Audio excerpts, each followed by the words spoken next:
Is there anything you wish to say to the court before I sentence you? Yes. Remember to keep your voice up nice and loud so that I can hear you, okay? Firstly, I would like to apologize to the arresting officers, Officer Maxwell, Officer Gardner, Officer Houston.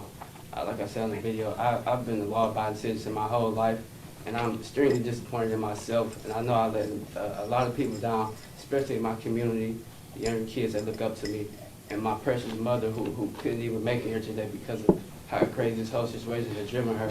And I know I made some mistakes, but I definitely learned from them, and I'm just ready to get my life back on track.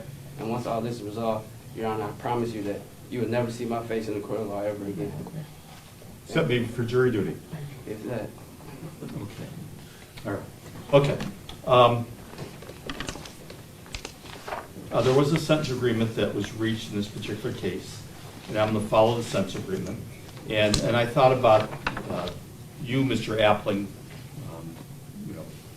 quite a bit, including yesterday, thinking about what, if anything, I wanted to say. And one of the things I didn't think about is that I anticipated, or I believed, that Mr. Culpepper, there probably wasn't anything that I could say to you that Mr. Culpepper hasn't already said, and probably said a lot better. Because I do believe, and have been able to see, that in this case, he took his role as attorney and counselor very seriously. And I'm thankful for that, and I'm sure you are as well. I received the letters from you, which were very positive. And I also remember that when you pled guilty, what an emotional experience that was for you. And that made an impression upon me that the mistakes that you made in this period of life have impacted you, and you don't take them lightly. And I do believe that, and I think your mom said it really best as well when she said it when she was interviewed for the pre-sentence investigation report, that she hopes that you learn from the consequences that come from the decisions that you made here, from the lessons from what happened here, that you learn from these consequences. So I am confident and hopeful that, because it's only from bad mistakes sometimes that we really learn, that from these mistakes that you will learn, and that your decisions going forward are going to be better as they were before, and that you will continue to make contributions to obviously that will be good for yourself, and decisions good for yourself, and contributions that will be good to your family and to our community as well. And so I wish you the best as I follow the sentence agreement. So for the crime of carrying a concealed weapon, it's the sentence of this court that you be sentenced to serve a period of probation of 5 years, with the first year in the Wayne County Jail. Pursuant to the sentence agreement, there is no good time and no early release. You will receive credit for 4 days that you've already served. You must comply with all statutory requirements of probation. That means that you must comply with the requirements of drug testing as directed by the field agent. So you may not use any controlled substances unless prescribed by a licensed physician. This includes no marijuana, okay? And you understand you may not use any object as a weapon, and you must not own, use, or have under your control or area of control a weapon of any type or any imitation of a weapon.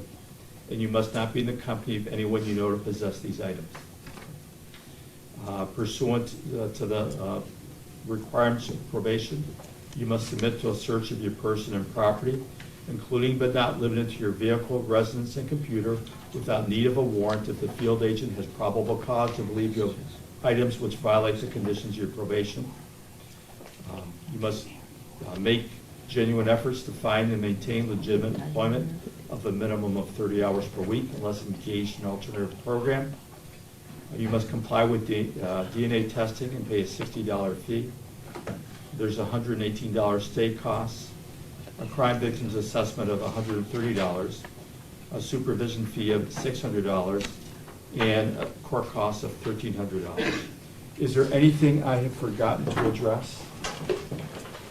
Mr. Appling is employed at the Joe Dumars Center, and there was no objection from the prosecution for work release. And I had mentioned it to the court earlier, and we're asking the court to grant work release to Mr. Appling. Your Honor, I know the pre-sentence report indicated that he was unemployed, but I was provided with a letter this morning which showed hours of which he worked. As long as since I was shown it this morning, I didn't have a chance to verify, but as long as the jail can verify that, I'd leave it up to the court's discretion. Work release, I believe, is a matter of statute that proceeds through the sheriff, and I will indicate in my judgment here today that I have no objection to work release. Thank you, counsel. Anything further? No, Your Honor. Okay. Since this is a conviction following a plea, you have the right to ask the Court of Appeals to review this case and to ask for a lawyer for that purpose at public expense, if you cannot afford one. The request for a lawyer must be made within 42 days after sentencing. Here's a request form containing an instruction informing you that it must be completed and returned to the court within 42 days after sentencing if you want the court to appoint a lawyer. Thank you, Mr. Donaldson. Thank you, Mr. Culpepper, and I wish you the best, Mr. Affleck. Take this notebook.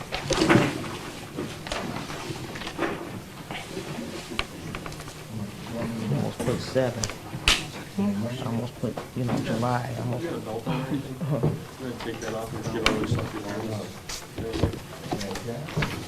Oh, and is there a motion with regard to case numbers 16?